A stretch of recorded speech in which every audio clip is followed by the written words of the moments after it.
שלום לכולם, מה שלומכם? אני לא נעלמתי ולא שמרתי שבת ולא שום דבר, כי היו לכם פה סטורים במהלך היום וגם אתמול בערב.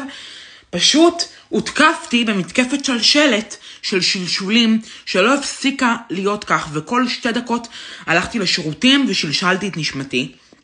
זה נובע מהעובדה הזו, שאני לא יודע איזו עובדה הזו, אבל כנראה שבגלל שאני אוכל לא בריא לאחרונה, אז השלשול הזה נוצר, וזה כל כך כואב.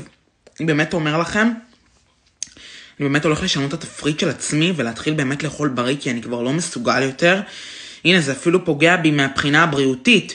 אני משלשל, פעם שעברה, עלה לי האוכל למעלה, לא יכולתי להמשיך לאכול, הייתי צריך לשתות סודה, ואז זה עבר. ועכשיו עוד פעם, שלשולים, מתקפת שלשולים, אני בבית שלי, לא מסוגל לעשות אפילו סטורי, להטעין את הטלפון, אני לא מסוגל, כי כל שנייה אני רק זז ממקום למקום, וכבר אני צריך לשלשל.